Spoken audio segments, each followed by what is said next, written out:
Hello and welcome to another booktube video from me, Lauren, from Lauren and the Books. I hope you're all very well. Now, before I get into the main vid today, which is a very exciting video where I'm going to be talking about the books that you guys have bought because you've seen them mentioned here or on Instagram, etc. Just want to say, it's mad out there, isn't it, at the moment with coronavirus, etc, etc. I work for the NHS. I'm actually off on annual leave this week, so this week coming up I've had 2 weeks annual leave back to back, which has been lovely. Went to Centre Parks last week, lovely, and I'm off this week with not many plans.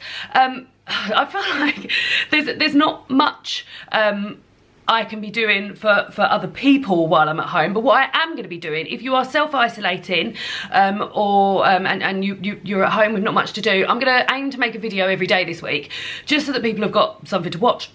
And as I'm here, as I'm off work, I'm not going to be potentially doing the things that I'd planned on doing, like going to bigger space, going to places where there's lots of people. I guess you could call it sort of semi-self-isolation, because although I'm not self-isolating because of no symptoms, I think at the moment the less you can be out there in the world, the better. So I'm going to be at home as well. So I thought this week I would make a video every single day. And if you guys have got any ideas of videos that you want doing, I've got some ideas for some videos, and do please pop them down below. I'm also going to put this on Instagram, just so that if there's any content this week that you'd like to see.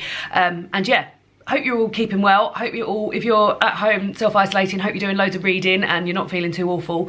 And yeah, take care of yourself. But on to the video today. So last weekend, or was it the weekend before? So a week or so ago, I put on Instagram asking if people could get in touch with me to tell me if they had bought a book after seeing me talk about it, either on here, on Twitter, on Instagram, or if you know me in real life, if you heard me talk about it then. And I got some really interesting responses. So what I will say is that I'm a sort of like middle of the road booktuber in terms of subscribers. I just hit 13,000, hurrah hurrah. Going to be doing a live show for that, by the way, so I will get around to doing that.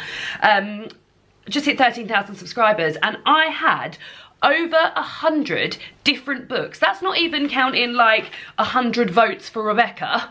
I had over 100 different books. People got in touch with me to say that they had bought because of seeing them on my channel. So the power of booktube astounds me. Now, I have bought books because I've seen them on booktube, I've seen them on Instagram, and I just feel like it's a really amazing way to get recommendations and stuff. So I was interested to hear what recommendations and what books you had bought off the back of hearing me talk about them. So I've got the top 10 here.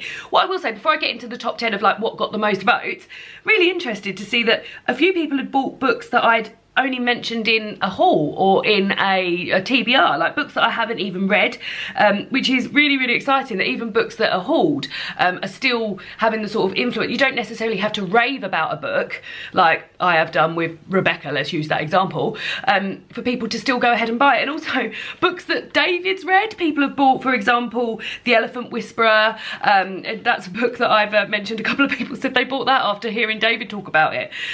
So very excited to see all the different books that people had bought. Thank you if you got in touch to say that you'd bought a book off the back of me, and let's just get on with the book. So number 10 is Americanah.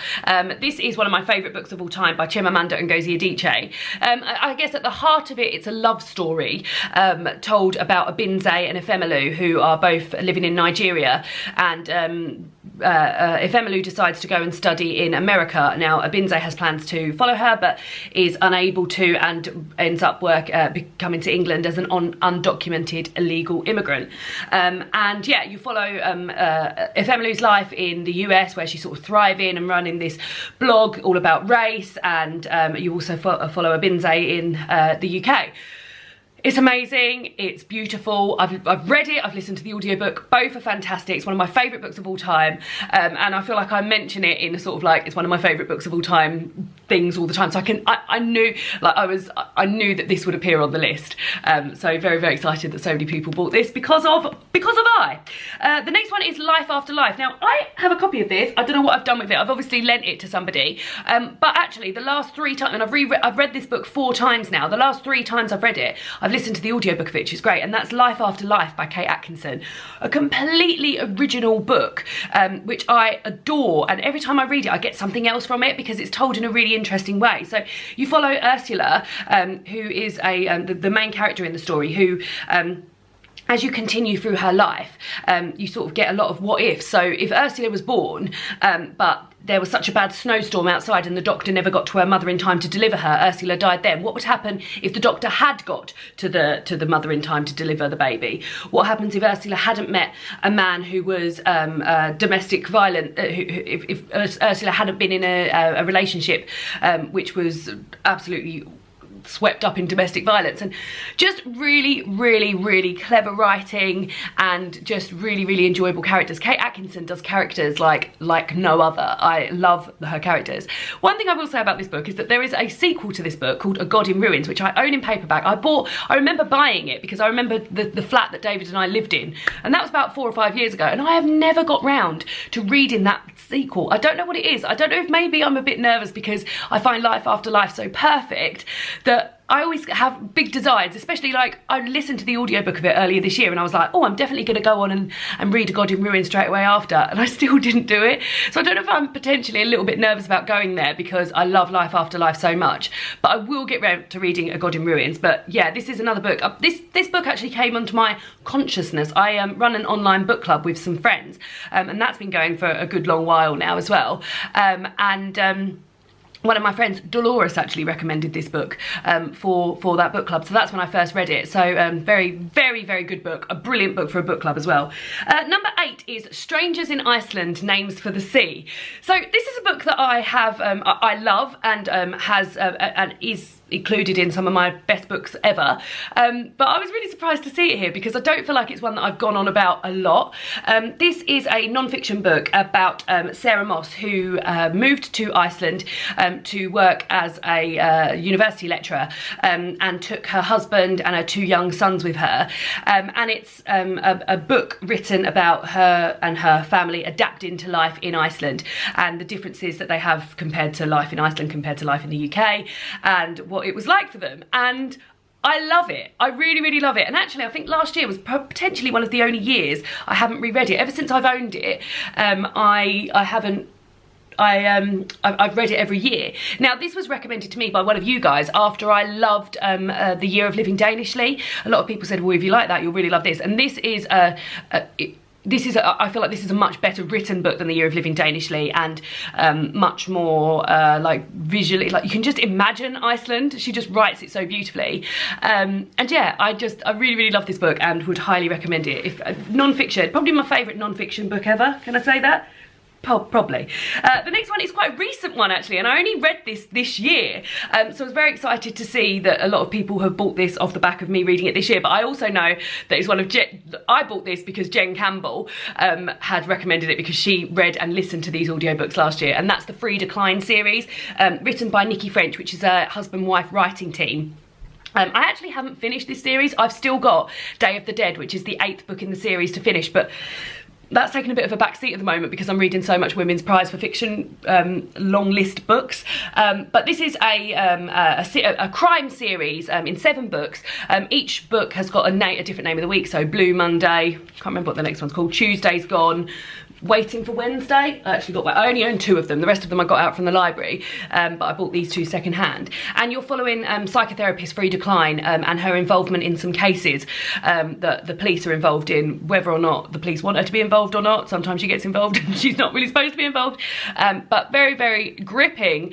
A lot of good stuff about mental health in here, I'll say, and I just... Although there's a thread that runs through these books, each book stands up completely individually as an individual case, and I just feel like they're really gripping and great reads, and yeah, I'm really pleased that Jen bought these 2 at the forefront of my exciting reading. I started reading this on Boxing Day, I think, and it was a real treat, and I loved it. So yeah, thank you. The next one is The Heart's Invisible Furies by John Boyne. Now this is a proof copy. Look how bloody massive it is.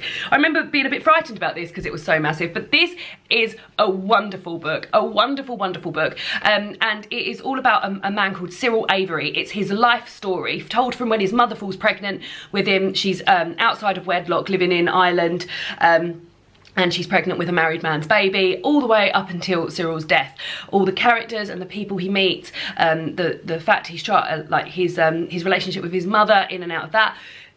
beautifully written, real, like, I remember when I reviewed this, I said the highs are so high and the lows are so low. You really feel like you've lived his life with him. And actually I remember there's a certain point in this book, no spoilers, where I was reading it in the bath and I'm literally like sat in the bath like crying. David come in to check on me, said, "Boys, it's Cyril, it's just but yeah, I want to revisit this at some point. Maybe I will get this on audiobook and listen to it on audiobook, because the more I talk about it, the more I think I need to reread that. But yeah, John Boyne, love his writing, and really, really love this. So there we go.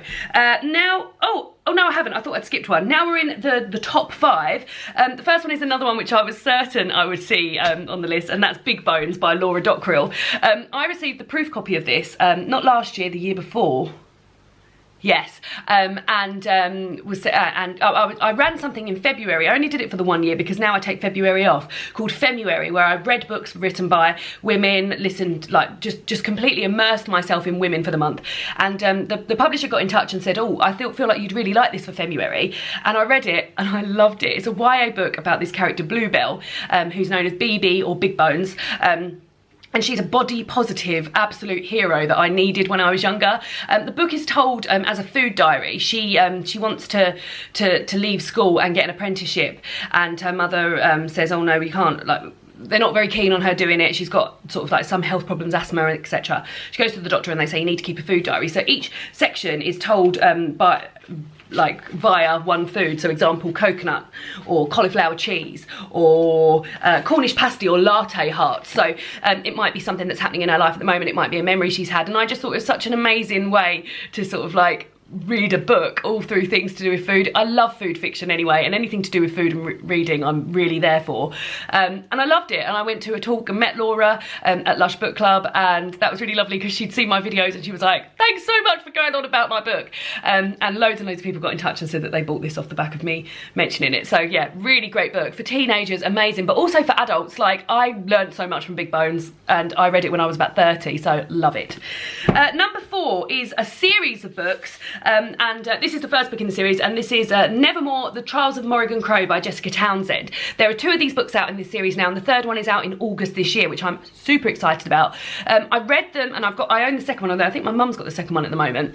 I read them the first time round and then listened to the audiobooks, and I've got to say, I feel like I love the audiobooks even more than I do the reading experience. But you're following Morrigan Crow. God, this book is so dusty. You're following Morrigan Crow here, who is a cursed child destined to die on her 11th birthday. But on her 11th birthday, this chap called Jupiter North turns up and whisks her away, and it tells her that she is going to audition to become part of something called the Wondrous Society, and she has to take part in a series of tasks, and those tasks are just so well written and so cinematic and beautiful that it is just a joy to read them. And that's the first book, and then the second book is, spoiler, she gets into the Wondrous Society, is her beginnings of the Wondrous Society and trying to learn what her knack is, what her special ability or special skill is. I love these, and I feel like they're really, really well written. They've got some gorgeous sort of description and things that you would imagine when you were a child that are realised now. Like, she lives in a hotel. Also, I love books that have hotels in them. She lives in a hotel, and her room adapts to how she is and things that she loves and how she's feeling on that day. So when she moves into her bedroom, it's completely blank with one bed and one door. And then as like she's becoming finding out more about herself, and like you're finding out more about her room adapts, and just bits like that are just like imagination, just wonderful. Just love it. So yeah, another series, and I'm going to be re-listening to these on the run up to the third one coming out, which is, as I said, in August. So love, love, love. So the top 3, and I'm sure you would all guess the top 3 books that people have bought because I've mentioned them, because I'm the champion of these books. The first one is Rebecca by Daphne du Maurier. So many people have said that they've bought or read this off the back of me mentioning it, and that's because it's, again, the same as Americanah, one of my favourite books ever. You're following a nameless the nameless narrator of the book on her new marriage to Maxim de Winter, and moving into a place called Manderley, which, even if you haven't read Rebecca, I'm sure you've heard of Manderley, and her trying to establish her place in the household whilst living in the shadow of Maxim's first wife, Rebecca, who was wonderful and sensual and gorgeous and seemed like a real social butterfly, whereas his new wife, whose name you never learn, which is another really clever thing, because like the book's all about Rebecca, even though it's told from Maxim's new wife's point of view, and you never learn her name. It's just wonderful. And yeah, it's just a real like sensual, moody, atmospheric book. No one does atmosphere like Daphne du Maurier, and I adore this book, and also again would recommend the audiobook. What I will say is that I'm realizing that if I love a book, I definitely revisit it like via different means. So like Life After Life, for instance, I've read it once and listened to it 3 times on audio, and this is one that I go back to and listen to regularly as well. So really love, really also when I got into Daphne du Maurier, I was like, oh, I don't want to be predictable and have Rebecca as my favourite Daphne du Maurier book, but it really is. It's fantastic. It's really great. Number 2, it's the Green Roasting Tin. This is my most used. You can see all of the recipes I've made. I fold over the pages of all the recipes I've made. My number 1 best cooking book of all time is the Green Roasting Tin. What I love about this book is that I'm a vegetarian, and I can go to any page in this recipe book and eat anything in it, which is a real joy, because I also love Jamie Oliver, and a lot of his books I own. You have to sort of flick through and think, oh no, that's got meat in it. Oh no. But this is just a joy to have a book that you can just open the page at anything and like, oh, I've just opened the page at something I haven't made actually. This is baked eggs with beetroot, celeriac, dill and feta. My friend Amy made this and she said it was like a bloodbath after she'd grated all that beetroot. But yeah, really great cooking book. Everything that is cooked in this book is cooked in one tray. So there's no frying off of anything like that. You just literally just chop. There's a lot of chopping involved, but everything is cooked in one tray. And there's whole meal, like there's just gorgeous things there. Like if I ever have around 6 people coming for dinner, or 6 plus, I make like 2 or 3 dishes from here, and it's just nice to have them on the table and have a variety of things. And the flavour pairings in here are just unlike anything I'd ever, like, just anything I've ever had before. Just absolutely love them. Even things which are like this, I remember making this, carrot and kale fattoush, crisp pitta with spiced roasted carrots, kale, dates and lemon. I remember thinking, that's not going to be that good. It was delicious and it kept beautifully, and I remember having it the next day. So it's just really amazing cookbook. Really would recommend for vegetarians and those not alike. So love it. And then the last book, again, it's another book that I've read recently, so really pleased that this got the most people had bought this off the back of me mentioning it, and that's Queenie by Candice Carty-Williams, which was one of my favourite books of last year. And actually I filmed a video about this earlier. I filmed a video earlier this year where I talked about my favourite books of the past 5 years, and this made it. I read this last year and I've listened to the audiobook of it again this year because I loved it so much. You're following Queenie and her life, sort of negotiating life with friends and men and work, and it just covers so much here in a really respectful way. So even things like gentrification are covered. There's a real great representation of mental health. This, in fact, is probably the closest I've ever read anything that feels like my sort of mental health in a book. That the closest I've ever read to anything that feels like my mental health. I don't even say problems. My mental health. That's the closest I've ever read to anything like it. And I always sort of class this as women's contemporary fiction, which isn't a genre I read very often, but on reading this, I loved it, and I bought it for loads of people for Christmas, and I'm constantly recommending it, and I love it. It's funny, it's heartbreaking, it's got everything in there. Everything is covered in such a respectful and concise and thorough way, even though things may only well be touched upon. They're really well covered problems, but love it. So those are the 10 most voted for. How do I even describe this? Those are books that you've bought because I've mentioned them on this channel or on Instagram or anything like that. Let me know if you have read or bought any of these books that I've mentioned today. Do let me know if you've got any video ideas that you'd like me to cover in the next week. Hope you're very well, and I will see you all again tomorrow for another booktube video. Goodbye.